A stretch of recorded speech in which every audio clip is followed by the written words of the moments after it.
Ladies and gentlemen, good evening. Good evening and welcome. It's very nice to see everyone here this evening. Friends, colleagues, students, visitors, good evening and welcome to this special lecture by Dr. Patricia Galloway, the CEO and President of Pegasus-Global Holdings. My name is Tom Cavan. I am the Dean of the Faculty of Architecture, Building and Planning here at the University of Melbourne, and it's my personal pleasure to welcome you this evening. I commence the proceedings, as we do traditionally here on the campus, by acknowledging the traditional owners of the land in which this event is taking place, the land of the Wurundjeri, and pay respect to their elders and families, past and present. This is the first lecture of the 2014 Melbourne School of Design Dean's Lecture Series, and it's a pleasure to launch this series on a topic which is of such global and local significance. Mega projects are increasingly of interest across the world, and in particular in regions where major urbanization is underway. Projects of these kind bring with them distinctive risks of many kinds that need to be contextualized and addressed with particular attention. So tonight, Dr. Galloway will investigate how the origins of the mega project and how it's evolved in recent years. She'll also review the anticipated rise of mega projects and giga projects across Africa, India, China, and contextualizing the projects into our region and her experience. Dr. Galloway has vast experience as an advisor to the energy and infrastructure industries on mega projects, having worked in 60 countries on some of the world's largest projects, and has strong connections even to this country. In Australia alone, Dr. Galloway has been involved in a number of projects, including the City Link here in Melbourne, the Murrin Anaconda Cobalt Nickel Mine, the Altona Refinery expansion, and the Regional Fast Rail project in Victoria. A mediator and international arbiter, she is a prolific author and is invited to speak frequently around the world. And we're very, very pleased that this evening she gave up a very privileged opportunity in the United States to come all the way to Melbourne. And she has published 2 books in particular, which are here: Managing Giga-Projects, Advice from Those Who've Been There and Done That, which was published in 2013, and her other book, The 21st Engineer, 21st Century Engineer, forgive me, a proposal for engineering education reform. This is a topic which is very close to our hearts. Dr. Galloway has made a remarkable mark on her industry and contributes to her community professionally and nationally. In 2004, she became the first woman appointed as the president of the American Society of Civil Engineers, an exceptional accomplishment, as no woman had been appointed to that role for 152 years, if you can believe it. Appalling. Dr. Galloway has served on the US National Science Board from 2006 to 2012, and she currently sits on several not-for-profit boards and for-profit boards, including the Pacific Science Center Board in Seattle, Washington. So we're very pleased that she's made time to travel this very long way. She's given up some remarkable opportunities to be here this evening with us here in Melbourne, and to spend time in particular with our students and my colleagues and researchers and with the industry here in the city. We are particularly interested in the alignment of the demand for understanding of mega projects and the education we can provide to prepare future professionals for those challenges. So to this end, we're keeping you extremely busy, visiting with students, meeting colleagues in the city, and meeting researchers across our campus. So please welcome me in joining Dr. Patricia Galloway. Thanks, Tom. Can you all hear me okay? Oh, terrific, great. I want to just welcome you for coming here, and I want to just tell you what an honor it is for me to have been invited by the University of Melbourne to speak here tonight on the unique aspects of managing mega projects in Asia. I was chief executive of a company here in Melbourne and worked in Australia from probably the early 1900s through till 7 years ago. 1900s. Oh gosh, that's a really long time, isn't it? Yes, I wanted to have a little humor there to break up my speech. From about the late 1980s until the early 1990. I got that right this time. And I haven't been here in 7 years. And so I must tell you that Melbourne has changed dramatically. You're building your own infrastructure that looks remarkable. Federation Square, which was quite the controversial project when I was here before, is now blossoming and doing wonderful, and it's great to see that. And so it's just a real pleasure and an honor, and I thank you for inviting me here tonight.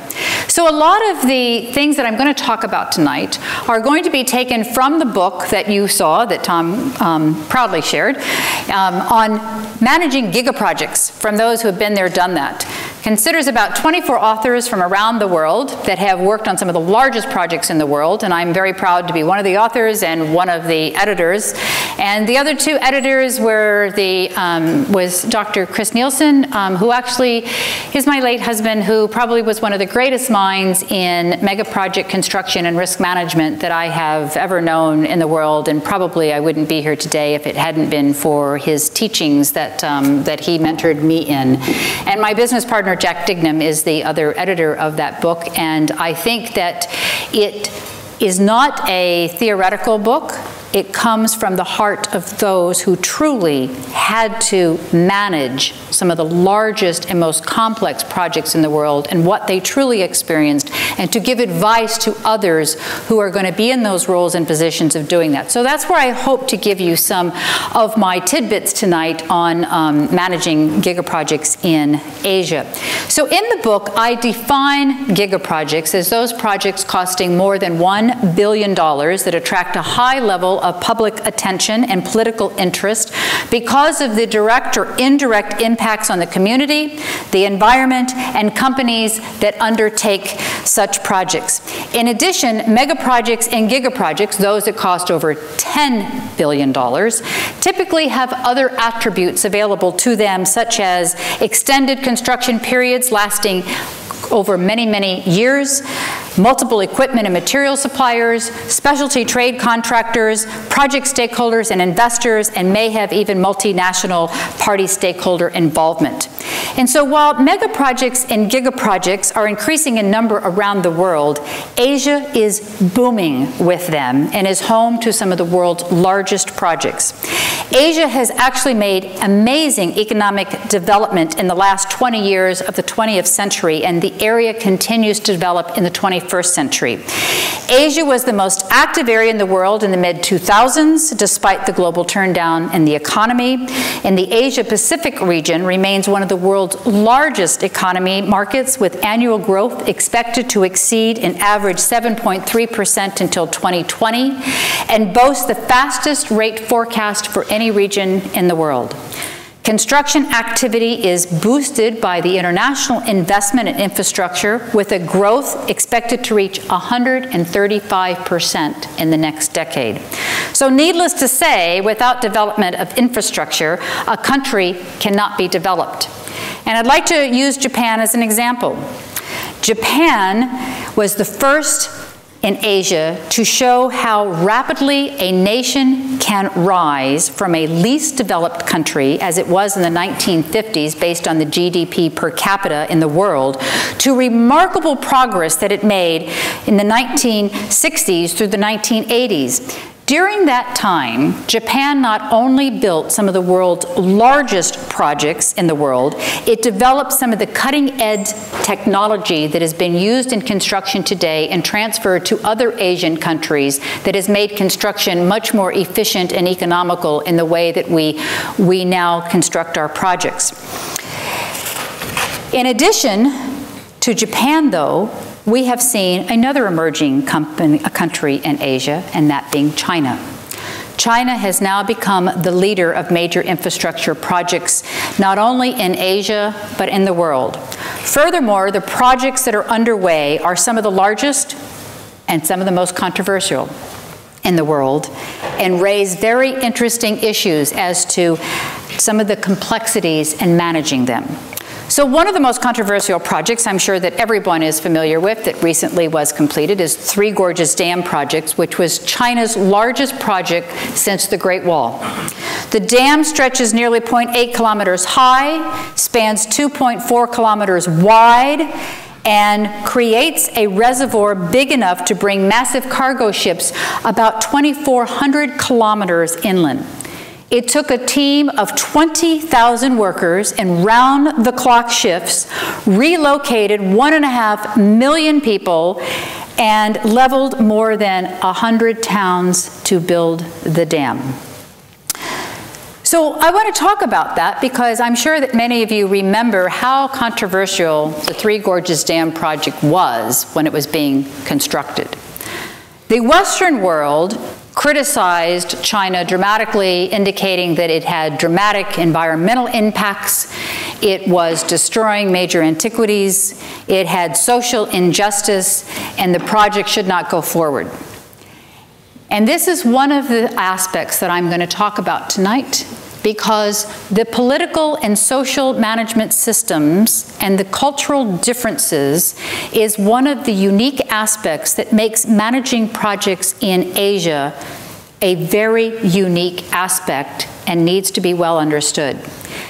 I was the co-chair with the CEO of the Three Gorges Dam Commission on a conference for the Society of Social Management Systems that I actually was the president of for many years. And we had the conference at the Three Gorges Dam site. I had the opportunity to spend 3 days with the CEO, and I will tell you that I walked away with a completely different insight and outlook on that project and what it meant relative to, quote, alleged environmental impact, relocation of social injustice, and covering up of antiquities. So let me tell you what he said and give you a different perspective and to give you the insights of why cultural differences are so important in how we look at planning and managing megaprojects. He said, Pat, let's think about it. You from the Western world, the majority of all of us have electricity, and we take that for granted. When we tip on that light switch every day, we expect those lights to come on. When we cool our house, we heat our house in the winter, we expect that electricity to work. A huge region in China had no electricity. And in the improvement of quality of life, and I'm a civil engineer, and many of you may be engineers in the audience, but we are taught that engineers build the quality of life. And that engineers specifically want to try to protect the public health, safety, and welfare and how we improve that quality of life. He said our goal was to do several things. One, to improve the quality of life for our citizens so that they could enjoy the things that you take for granted.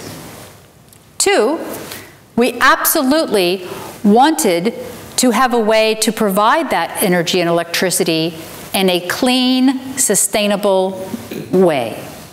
We could have chosen coal. We could have built massive coal plants and really destroyed the atmosphere, but we chose not to do that.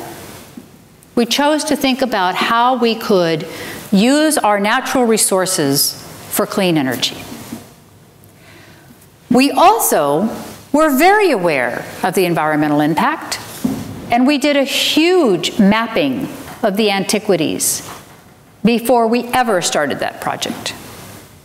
And we took those antiquities that we felt were historically significant, and we moved them to museums where people could actually see them, experience them, and actually understand what the Chinese culture had to offer. He goes, it's a very long way to the Three Gorges Dam. I doubt actually if most people would have driven there to see them otherwise. Did we have to cover some? Absolutely. And that is the balance that all of us as professionals, whether we're architects or engineers, have to balance.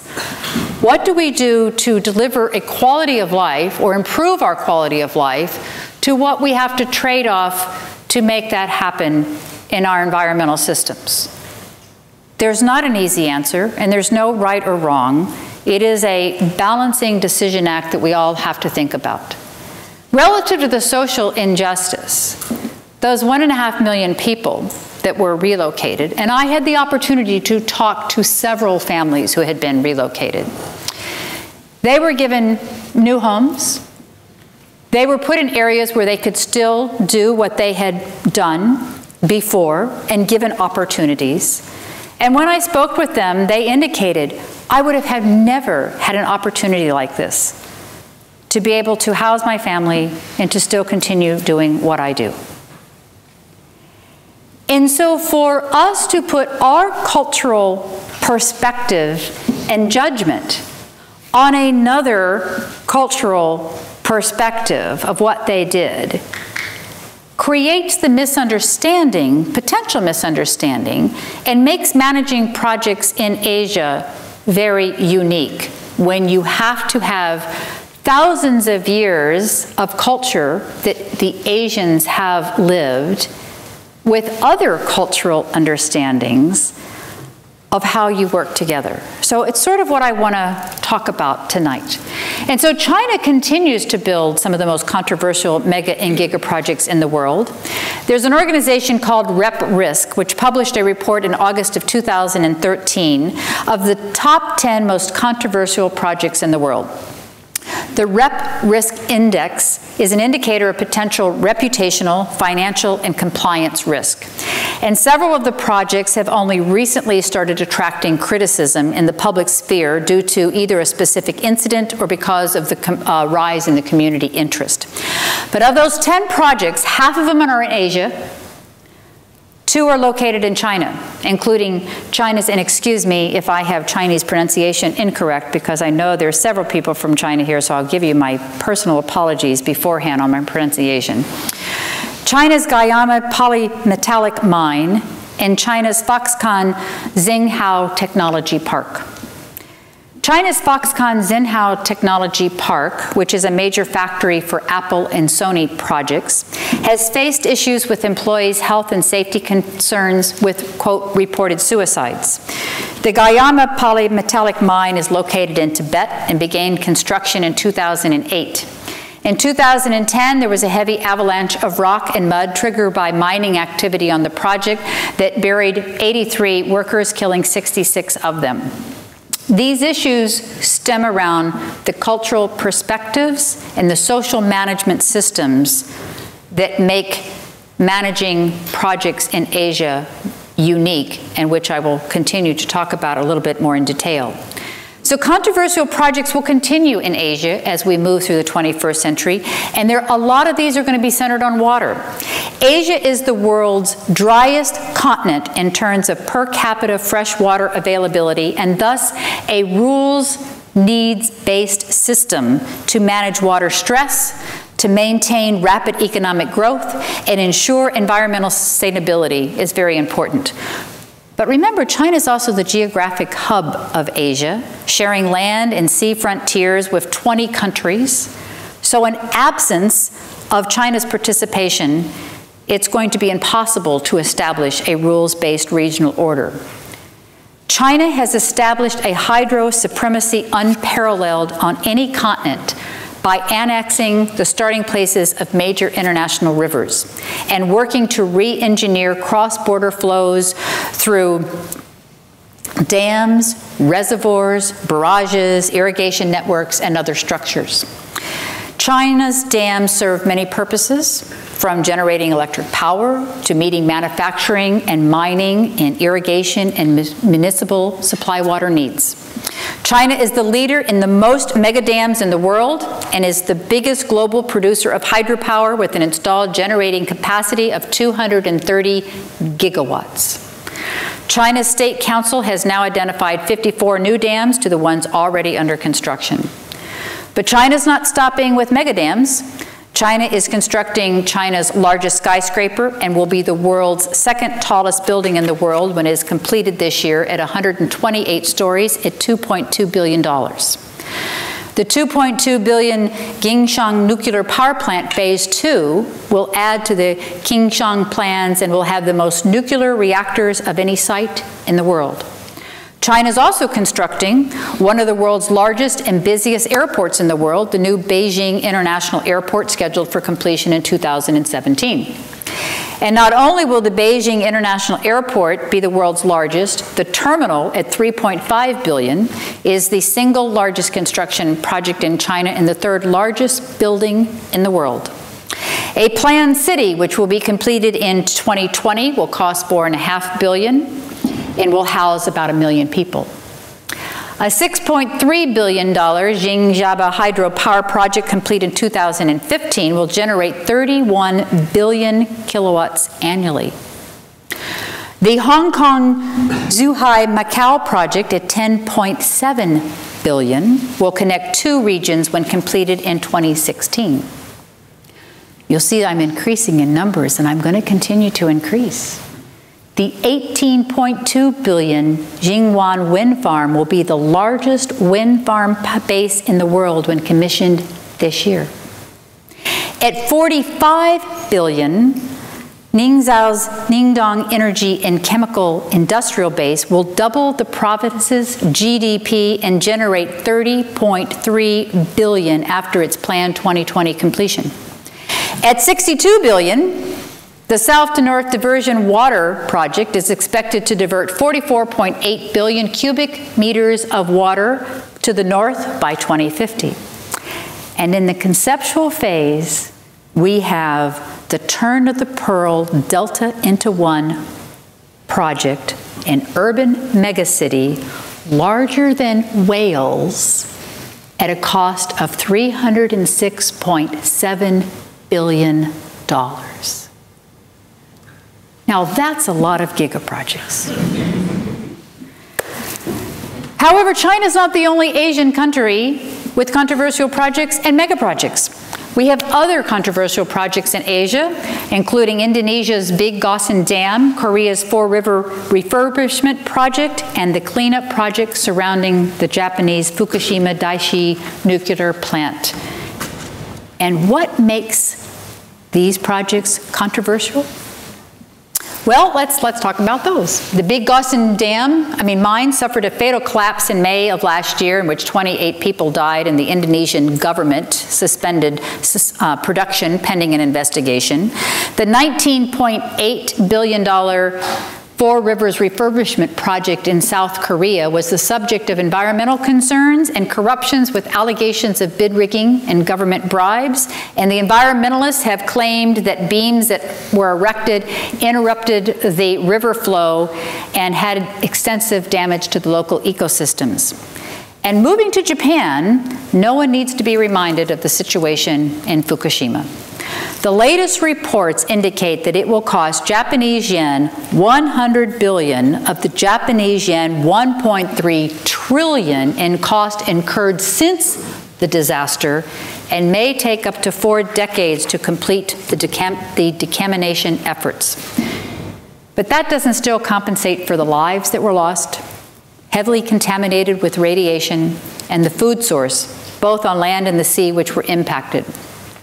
And so we actually were retained to advise the Japanese contractors shortly after Fukushima happened to determine what they might consider in assistance to TEPCO, the utility that was in charge of the Fukushima plant, advising them as to potential risks, areas, and what could come out of this project. But while we were there, we learned a lot of things. There's a lot of lessons learned to be learned from the Fukushima incident. And a lot of those involve around risk identification and the understanding and the importance of understanding risks when you're going to go into mega projects relative to not only identifying them, the probability of occurrence of risks, and the consequence if they happen.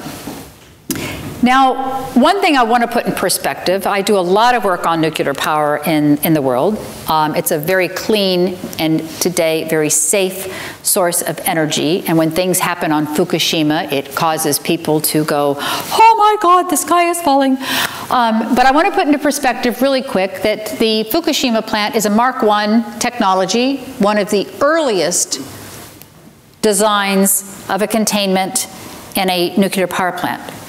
Those types don't get built anymore. They're not built anymore because the new designs have learned from lessons learned of very nuclear accidents that have happened over the years, and so everyone learns from that. But now we're going to talk about, relative to those lessons learned, and fast forward to what people do on mega projects and should be doing. And I want to just give a little example that takes place in the United States. I'm sure that one that will be remembered by several people, and that is called a space shuttle that went up and exploded. And it is one of the examples that is used in engineering ethics courses now quite extensively to illustrate a point. This was not just a space shuttle going up. This was the first time that a non-astronaut was to be riding on the space shuttle.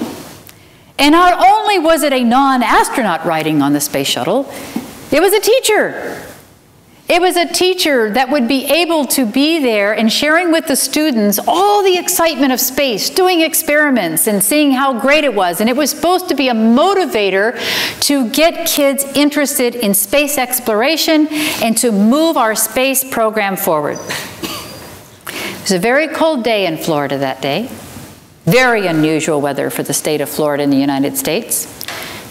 And one engineer came forward to the vice president of the company and said, "We can't send the space shuttle up today." Now remember, the entire world is watching. It's not just the United States. There are people everywhere watching this. This was going to be the most exciting day that people had seen in a long time. And so think about it. You're the vice president. You have the president of the United States who's actually sitting there watching, getting reports. You got all the NASA administrators watching, getting reports. And this engineer, tap, tap, tap, "I'm sorry, but the space shuttle cannot go up today." You can only imagine the response. Why? Well, there's this little thing called an O-ring, which is about this big. And if it fails, it could be catastrophic. Well, how's catastrophic? What do you mean? Well, it could like explode. That would be a bad thing. And the vice president said, of the company, said, "Do you have any idea how many people are out there and the expectations of today? Can you give me 100% probability that this space shuttle is going to explode?" You never ask an engineer if there's 100% probability. So of course the answer was, no, we don't know, but there is a probability. And here's where the importance of what we don't appreciate in megaprojects is the importance of looking at risks and probability, but the outcome if that risk emerges. And so if the outcome is so catastrophic that no matter what had happened, that I don't care if it's 1%, if there's a 1% chance it happens, and it happens, if the outcome is so catastrophic when that happens, you maybe want to reconsider the decision to move forward. That is what we miss in megaprojects. And so I combine that now to Fukushima. Okay, it was a new technology. But we all learn, and we have to put ourselves into the real world, the current world of those lessons learned when we're even operating and maintaining megaprojects. And so the question becomes, even though TEPCO had its great social management system with the community, they completely involved the community. They were very, very involved. They knew the needs. They were very active. They were very giving to the community. There was a lot of interaction. There was a lot of friends and everything with TEPCO construction. But no one had actually analyzed risks going forward of, we know earthquakes happen in Japan. And they actually can be very extensive. Did anyone think a 9.0 could happen? Maybe not. Was there a probability? Absolutely. Did we ever think that it would be a convergence of being a very shallow earthquake, which would bring one of the largest tsunamis ever seen to the forefront when this nuclear power plant is basically sitting on the coast. Did anyone think it could happen? Probably not. Was there a 1% chance it could happen? Absolutely. And so the question becomes is you have to start thinking about these, on these very large projects where you're spending billions of dollars. The unique aspects of them is the risk of determining if these risks happen. It's not just about money. It's about lives, it's about reputation, it's about financial interest, it's about countries, it's about stakeholders, and so it's very, very, very important. It makes it very unique. So needless to say, as mega and gigaproject construction continue to boom in Asia, and management of these projects are going to continue to present challenges to all of us. We all know that proper infrastructure is the most essential element of economic development. And according to a study undertaken by Sanjay Kusayanagi, who is a professor at the Kochi University of Technology, where I attained my doctorate, he indicated that the amount of construction investment in Asia is more than $2 trillion a year. So again, I ask you, what makes managing these projects unique? Well, most has to do with the proper contextual or external risks that face these Asian projects. And while these external risks are inherent in any project around the world, there are unique aspects in Asia that make them more challenging. These external risks include political risks, economic risks, environmental risks, and social and cultural risks. And this is what makes them also some of the most controversial projects in the world. So political risks, of course, are those that involve issues or concerns associated with local, regional, national, political, and regulatory situations confronting the project and have often concerned themselves with issues of corruption. Political risks also are not often thought about when doing these mega projects on government changes and regime changes. And a real good example, another example, there's this little company that used to exist called Enron in the United States that no longer exists. And they did a joint venture and consortium with another small little world company called Bechtel. And they went ahead and built a power plant in India.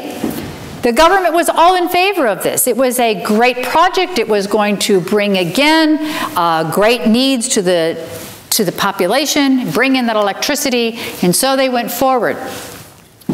No one actually really thought about the fact that another 4 or 5 years later there might be an election and there might be a different government entity that comes into power and a different party that comes into power, and there might be a chance that they weren't quite in favor of the same power plant.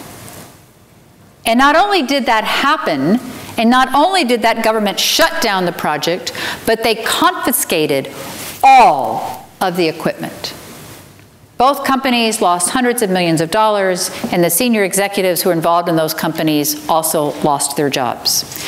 Environmental risks include those environmental projects, concerns, confronting the project both during the execution and the project operation, and raise controversy in regards to trade-off of economic prosperity and improving the quality of life, to obliterating towns and antiquities and the massive relocations of populations in order to undertake such projects, such as we saw with the Three Gorges Dam.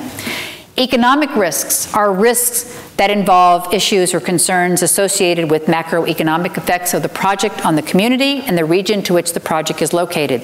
Social and cultural risk factors associated with the social and cultural effects of the project and the community and the region within which is to be located and has potential objections from specific stakeholder groups.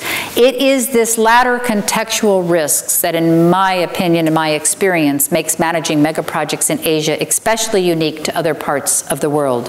While schedule, cost, quality goals are elements and crucial, cost and schedule, in managing projects, in Asia, there is a really critical need to understand and have the knowledge about dealing with people and organizational options in communities.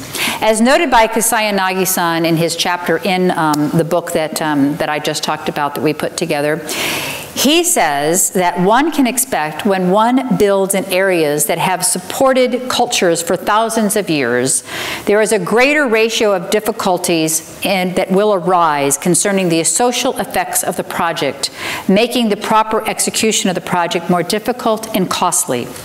And to minimize the effects that develop from those kinds of problems, that the projects must be well planned in advance and include a process that is going to evaluate the risks related to the social effects of the project. And to accomplish that goal, project planners, and especially civil engineers, will implement mega projects will have to have a deep knowledge of social science and regional cultural activities.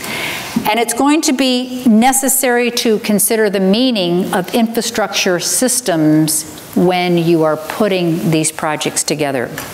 So infrastructure, as we all know, is something that does enhance the public welfare and positive development of a community. And welfare includes satisfying the public requirements for physical, economic, cultural, and environmental benefits. And again, as Kasayanagi-san says in our book, society moves with general forces such as economic activities, political activities, cultural activities, and activities of living things. And so these activities are constantly interacting with each other in a system that we call a social supporting base.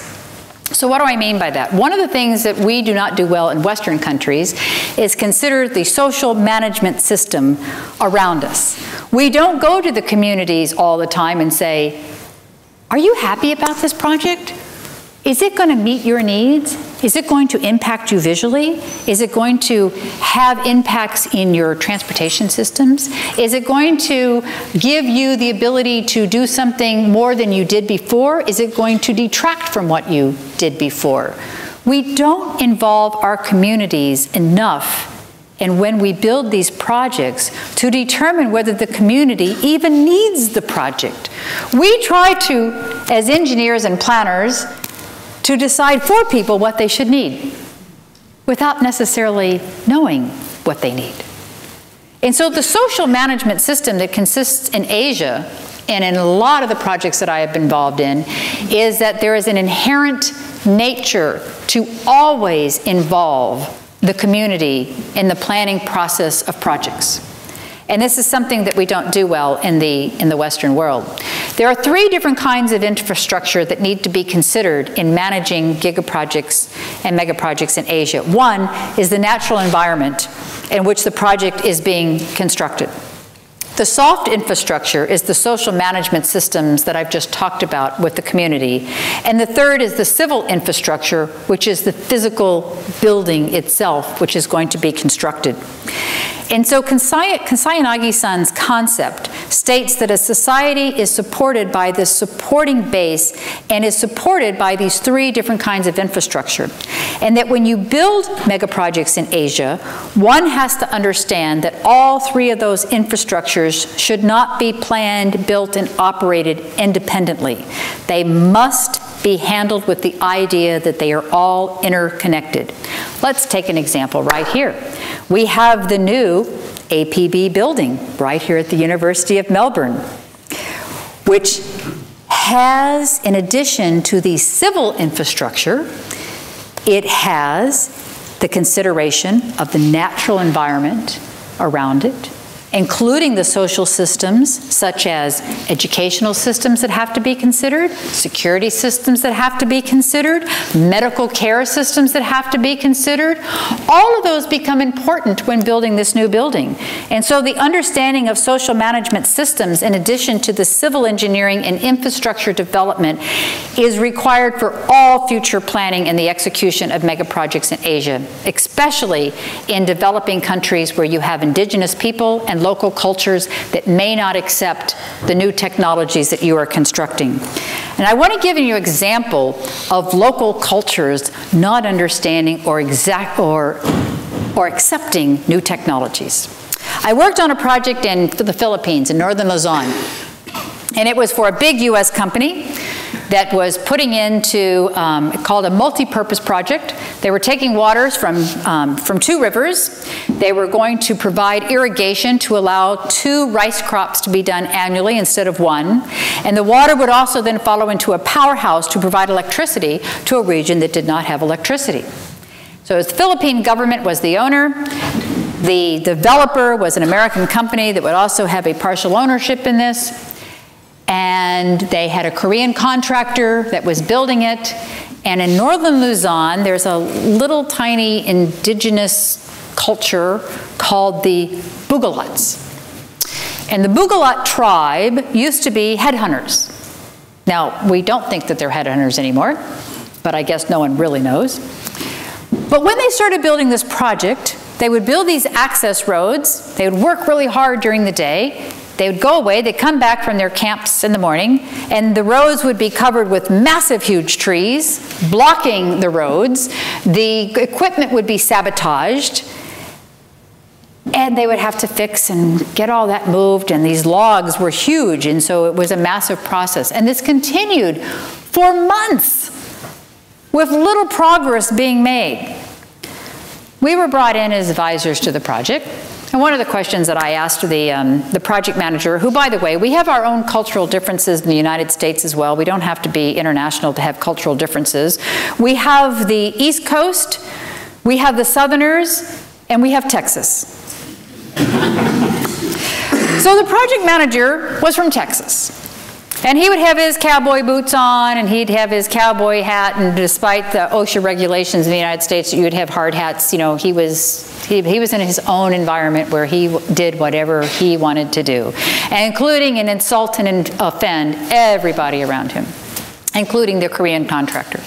So that was one element. I mean, he offended them by, he would take clippers out and clip his nails in front of everybody in meetings, which completely annoyed everybody and offended and insulted the Koreans and their culture, but he just didn't get it because it was foreign to him. He didn't understand that. But it started creating this animosity, which did not help.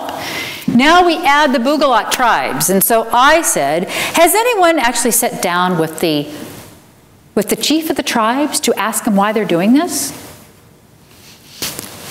No. It seemed like a common sense question to me, but no one had thought about it. So when they actually sat down with the chief of the tribes, you know what he said? He said, you know, all I really want is a small schoolhouse and a teacher. And I mean small schoolhouse, like a 2-room schoolhouse, to just teach our kids so that they will have a better quality of life than we will. That's all they wanted. In the scheme of a mega project that was billions of dollars, this was not a lot of money. They had probably already spent more money trying to resolve the issue than it cost to actually build the schoolhouse. And when they did, not only did it resolve the issues of no more sabotage and no more barricades going across the roads, but they actually started making lunches for the workers. And they started getting involved in the project. And they were like little kids jumping up and down. They were so excited. And so understanding the cultural differences is so critical to actually being able to manage projects where there's thousands of years of culture developed. So in addition to understanding the social systems of projects, mega projects in Asia, challenging and managing these billion-dollar projects, there has to be this understanding of cultural differences. So if we look at the examination from a Japanese perspective of how they design their projects differently and how they manage their project differently, I want to give you another example. So one of the difficulties that Japanese construction consulting engineers have on mega projects is recognizing and adjusting management to allow for those differences in cultural perspectives we just talked about, especially when Western companies are involved. And stated in another Japanese book written by 2 famous Japanese professors at the University of Tokyo, Kunishima and Soji, they have a book called The Principles of Construction Management. They look at construction management from the Japanese viewpoint, And they said it can be reasonably understood in 3 steps. The first step being the choice of fundamental technologies regarding the analytical techniques for analyzing productivity and efficiencies in terms of time and cost. The second is the choice of practical procedures in which they lay out rules for smoothly and safely directing the actual work to be done, such as design and construction, the organization and management techniques, which becomes a very important aspect for them. And the third is deciding how to judge the process of construction project implementation that's fair and just and contributes to the welfare and provides the client and investors with interest and benefits based on social systems, common sense, and ethics. So it is this concept of the cultural perspective of the Japanese of fair and just, which is prevalent in a lot of the Asian cultures, but which makes managing these projects very challenging and unique. So one of those most significant cultural differences, for example, residing in this different perspective between the Japanese contract management base of what they term to be mutual trust versus the common Western contract basis of mutual distrust is a major contributor to managing these multi-mega projects and with Westholder stakeholder participation. So what do I mean by mutual trust? Mutual trust assumes that regardless of what a contract might state, that the parties are ultimately going to resolve the issues fairly and justly once it's been completed. So mutual trust leads the Japanese consulting engineer to resist preparing written formal notices of claims that are beyond his or her control, regardless of what the contract documents may require. And the reason is because there's an assumption by the Japanese consulting engineer that the owner is fully aware of the issue anyway, they're fully aware of the effects, and in the end, they will be fair. They will adjust the contract and schedule accordingly, and they will be able to resolve the differences. And to submit a formal notice to the owner, to the Japanese consulting engineer, is seen as an insult because that would presume that the owner would not act fairly, honestly, and just. The Western nations, on the other hand, we have a much different view of contracts, a much different view, which flows from the perspective out of the contract as a document establishing in part protections for each of the parties from an unfair action by the other party. In short, the contract is a document that addresses and establishes the mistrust of one another. A Western nation uses a contract to the letter. And when I say to the letter, that means that if one party doesn't follow the rules laid out in the contract, the party not following the rules loses entitlement to recovery for the impacts. The contractor believes that it has suffered a cost or schedule impact for which they're not responsible.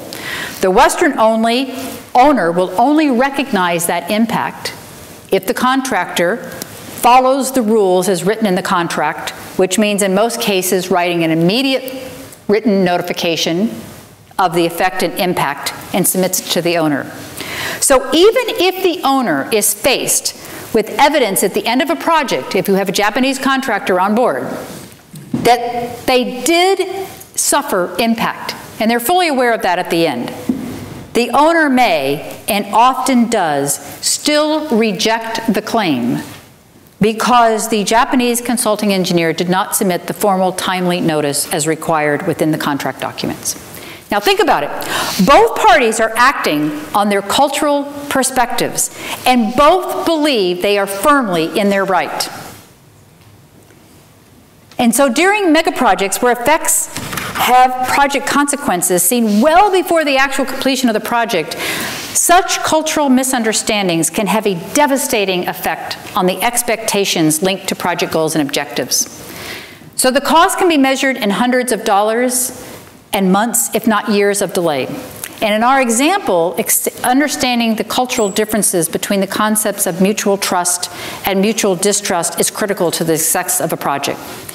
So in project management and establishing its cost and schedule management and control processes and systems, it needs to be extremely sensitive to these cultural differences and how they might affect the effectiveness or efficiency of those processes and systems. In particular, and as stated in the example that we just talked about with the Japanese, project management needs to ensure that it has sensitized the control staff of the cultural differences and has established processes and systems that address the areas where such differences are likely to arise, including miscommunication, problem solving, and organizational cultures.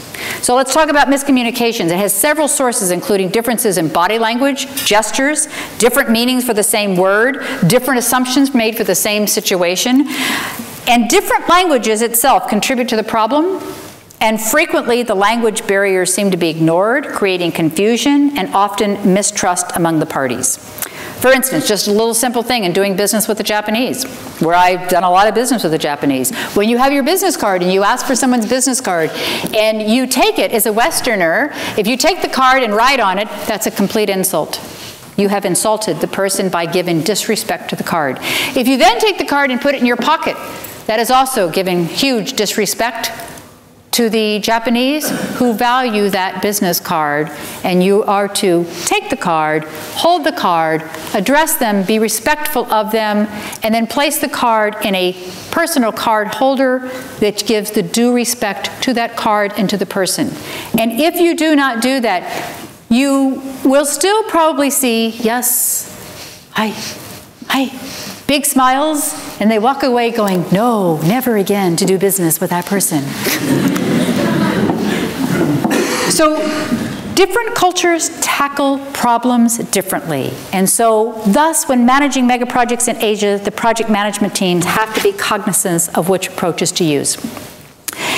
The same is true with governments. They approach problems by different ways. Agencies are run differently, decisions are made differently, and so you have to understand that. So to overcome these cross-cultural differences, participatory stakeholders need to be aware of those differences from the onset of the project. Successful communication, I can't tell you how important it is. It includes clarification to every one of your team players, to explain to them that everything needs to be well understood, explained, going into details in order to attempt temptation of agreements based on general principles that exist in the long run, understand the rules of your contract, understand the cultural differences, understand everyone's needs, and at a minimum, provide the training with respect to doing business in Asia, as well as doing business from the people of that particular country. Selection of the right people with the right attitude towards an international and multi-assignment is going to be the priority of the executive team. Executives, senior management team should at least have one person originally from the location where the project is to be executed, and staff who have experience working with other cultures represented within a participatory stakeholders on the mega projects. Thus, the unique aspects of managing mega projects in Asia center on external risks, including the political risks, the economic risks, the environmental risks, and the cultural risks. And while all four play an extremely important role to the success and outcome of the mega project, the cultural and social risk can seriously impact the project's success if not properly managed. That management recognition, both on the cultural differences among stakeholders, as well as the social management systems of the community and the understanding of the community's needs, will greatly, greatly contribute to the success of your projects. So once all those aspects of risk are identified, considered, and managed, we will finally begin to see our mega projects be successfully completed in Asia. Thank you very much.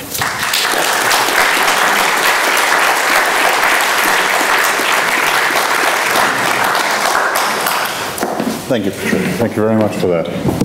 That was a fascinating discourse of someone who's been involved in projects personally, firsthand, across the world.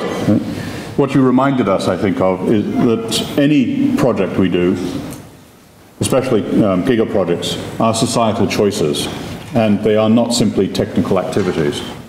They are activities which balance choice across society, and they're difficult to make, some of these choices. So you indicated to us some of the key elements of that, illustrating it with Asian projects. What was particularly fascinating, I think, is that we need to prepare in projects of these with the same capacity and awareness as we do in our own challenges locally. I think the distinction that you make with giga-projects simply highlight the challenges of construction. The opportunities are many, but the obligations as professionals are to deliver safe, reliable, beneficial, and most importantly, ethical projects. So you illustrated that beautifully. I think by examining the projects in Asia, you contextualize risks magnificently. You acutely illustrated what those risks are locally. But too often, I think, we forget in looking at such a distance that the risks are local as well. And much of what you said has immediate application into the projects we have here at hand. I can think of many that are under current discussion in which the risks you raised are really very pertinent. So thank you very much for this contribution of the cultural perspective in construction, and to looking at projects large, extremely large, but in my mind also small. They may be distant, but they're also very local. So thank you very much for coming this evening. And I remind those in the audience, if you wish, there is a book in which much of this is addressed, and that can be accessed outside, I believe. Thank you, Patricia. Thank you very much. Thank you.